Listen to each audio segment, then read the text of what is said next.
Hey, what's up everybody and welcome back to News Dose. And one thing about this month is that there's a lot of incoming showcases. Should be an overall fun time for pretty much everybody involved, but well actually one showcase is practically already leaked out online, and that's for none other than Ubisoft Forward. Yeah, they do have a real problem over there when it comes to leaks, but it does sound like it's going to be a really good event with some major game announcements, so we're going to go over that today, as well as yet another PlayStation 5 game heading over to PC.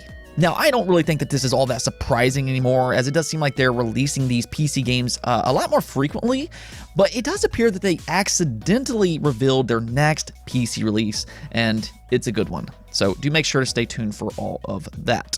As always though, before we get started, go ahead and make sure to hit those buttons below, like, subscribe, and of course hit that fancy bell button as well. It's pretty magical and alerts you anytime that I drop a new video, which is every single weekday.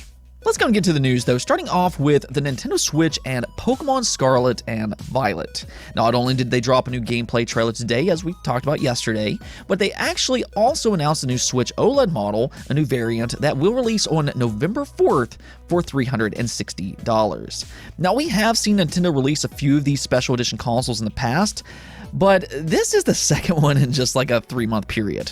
Of course, you have that Splatoon 3 console that they just released, and now here you have Pokemon Scarlet and Violet. So, I mean, if you're a collector, yeah, have fun trying to keep up, but I do think that this is a really, really good-looking console. In my opinion, I'd actually say that it's the best-looking special edition that Nintendo's released so far. I like the purple and red Joy-Cons, and especially when it comes to the graffiti design tablet, that's the part that really stands out to me. I think it looks absolutely excellent. Again, in my opinion, each to their own, of course, but as a collector myself, and as a huge Pokemon fan, this console, it kind of speaks to me. Now, my brain is kind of telling me otherwise, as I already own the Switch OLED, so I will hold off, but if I didn't, I'd get this thing as soon as possible. I'm curious though, do any of you all ever buy special edition consoles despite already owning the standard edition? As an example, that Halo limited edition Xbox Series X that released last year. I did see a lot of buzz around that console last year, so yeah, just kind of let me know. If you are looking forward to Scarlet and Violet though, do check out the new trailer that they released today. They revealed various new Pokemon, including a few exclusives that I think looks really good. I think before this trailer, I was all on board for Scarlet, but now that they revealed this Ghostfire Pokemon that's exclusive to Violet, yeah, I might have to change teams here. This thing looks pretty awesome. Now, we also got some new Xbox hardware to talk about today in the form of a new controller. They did finally announce that white Xbox Series Elite 2 controller that leaked out earlier this year. I mean, pictures of this thing was all over on the internet already, so this isn't like a major surprise or anything. But they did finally make it official today, though there was a little bit more to this announcement than what was originally expected. So what's happening here is that this new controller is actually cheaper. It retails for $130 instead of the previous $180, though that's because this is only for the core controller. Unlike the $180 edition, you will not get all of its extra customizable parts, including the carrying case. However, if you do decide you want all those parts as well, they're actually going to be selling those separately for $60. So all in all, if you put all that together, this technically is a little bit more expensive. So I'm not necessarily so sure about the total pricing here, but I do think that there are some positives to having these options separate now. If you really do just want that core controller, well, you can do that now. Maybe you already have those parts from a previous controller, and then on top of that, you can also just replace broken or lost parts now, which is nice to see. So there are absolutely some positives to having these as separate options now. As a bit of a bonus, because I know people have had some issues with their previous Elite controllers, myself included actually, they did say this in their official announcement. We've heard players loud and clear and have continued to improve Elite Series 2 controllers to be more reliable than ever before with refined components that are built to last. For added peace of mind, Elite Series 2 controllers come with Microsoft's 1-year limited warranty.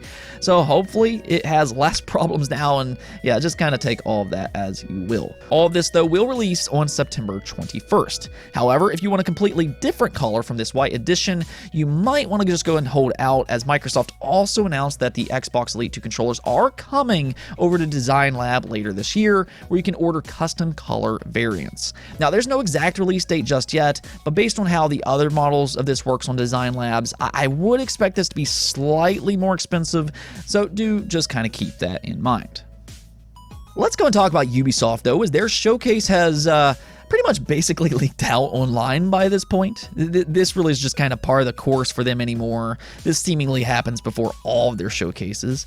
But I will say, Ubisoft Forward is now looking like a very good event worth tuning into, especially if you like the Assassin's Creed franchise. But according to Tom Henderson, which has proven to have very good and reliable inside sources, I mean, he's been very, very accurate with his leaks in the past.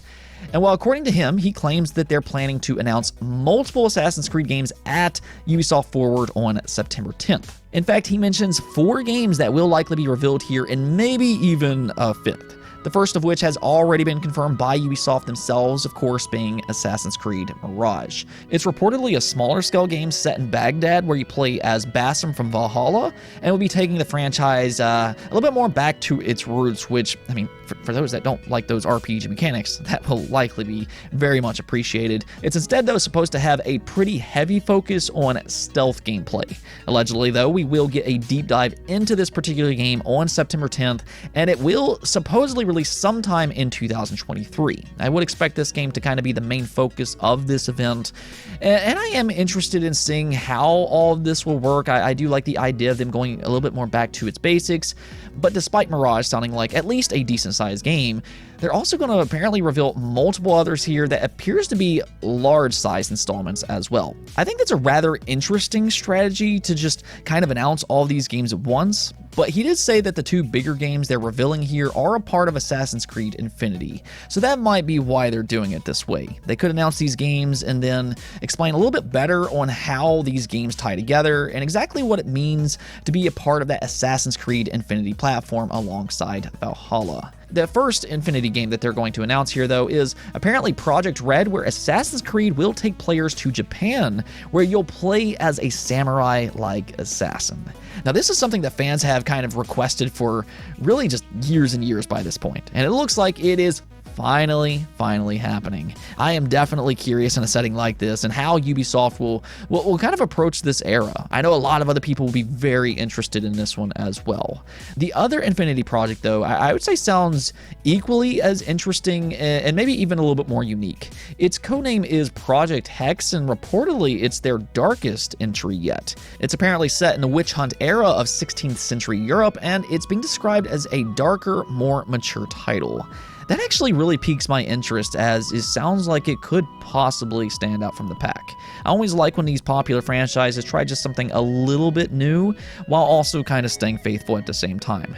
So I definitely want to hear more about this one.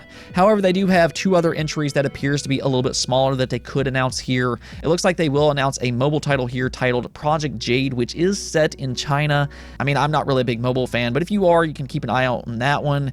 But if you like VR, he is also claiming that they have a VR game in development as well. Now, if this is for PlayStation VR 2 or if it's for PC VR, maybe both, I mean, we'll kind of see about all of that. But we might have to wait a little while before we get any kind of confirmation. He did say that he's unsure if this will be announced here. But I mean, when you start to think about all this, in total, 5 new Assassin's Creed games just leaked out online, and all of these apparently will release over the next few years of varying scale. He did note that he had heard that Mirage will release in 2023, so I do expect that to be the main focus of this event. But then as for Project Red, apparently that will be coming in 2024, and apparently Project Hex was delayed from its initial 2025 release window to instead 2026. Let me know, though, based on what you're hearing so far, which one of these Assassin's Creed games interests you the most? Assassin's Creed Mirage, that Japanese game, or the one that's set in a darker witch hunt era? Let me know.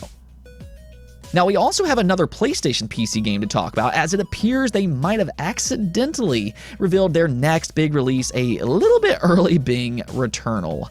Now, this has been rumored for quite a while. Earlier this year, its codename popped up on the Steam database, and it was also listed in that NVIDIA GeForce leak that happened back in 2021, which has proven to be very accurate up to this point.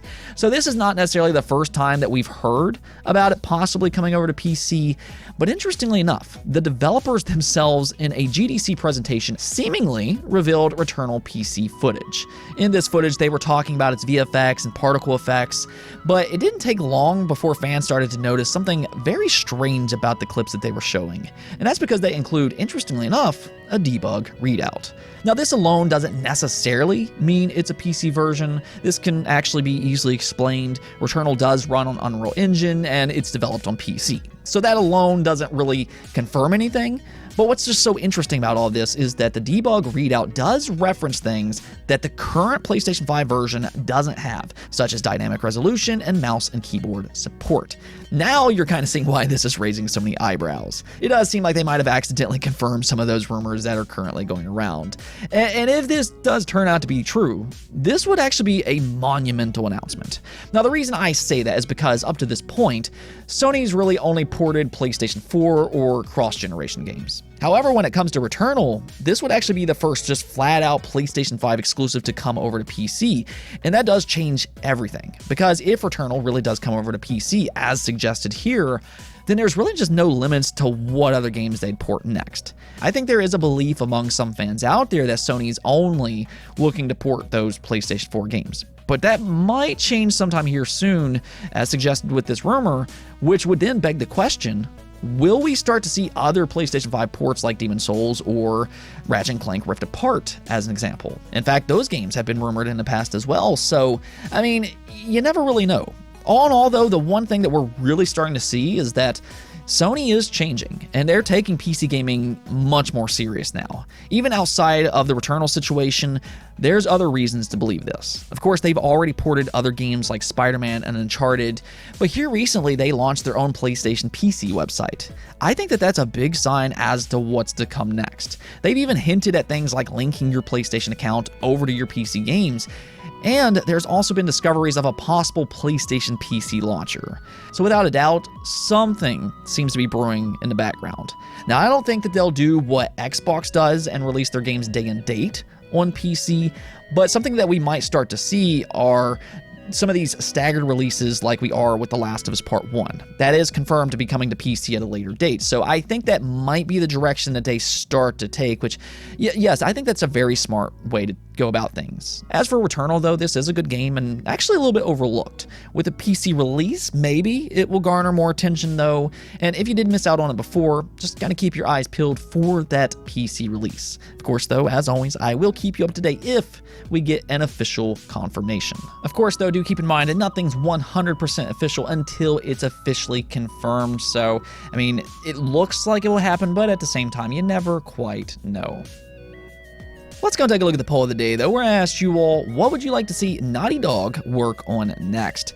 And as you can see here, the vast majority of you all do want to see a new IP, with 60% of you all voting for that. Then 14% of you all voted for a new Jak and Daxter. That's something we haven't seen in a while. The Last of Us Part 3, 11% of you all voted for that. And then 8% of you all voted for Uncharted. Now, I'm a little surprised with Uncharted coming in 4th place. That's actually my favorite franchise from Naughty Dog. It's actually one of my all-time favorites. But yeah, it looks like most of you all do want that new IP, and, well, it looks like most of you all will be very, very happy because it does sound like they are, in fact, working on a new IP. As we talked about yesterday, it does seem like Naughty Dog is teasing a new fantasy game within The Last of Us Part 1. Now, I think that's very interesting coming from them, as they've really primarily focused on realistic settings since they first released Uncharted. So this would be a drastic change for them, but it also seems like that's something that you all very much would be excited about. I'm with you, though. As much as I love the Uncharted series, again, it's one of my all-time favorite franchises ever made, but I also like getting completely new IP, especially from talented studios like Naughty Dog. I mean, this is a studio that's often viewed as one of the very best in the industry, and they've done a good job with every one of their franchises. Yes, there's absolutely some criticism with The Last of Us Part 2, there's no way around that. But other than that specific game, they've received pretty much nothing but endless praise. So I think this is a studio that's earned the rights to be excited about pretty much anything that they do. And we'll see if they can kind of translate that creativity and storytelling that they're just so well known for over to a fantasy game, which is something that they can really just go all out with if they want to be creative about it. I like the sound of all of this on paper, but I guess we'll just have to kind of wait and see about all that.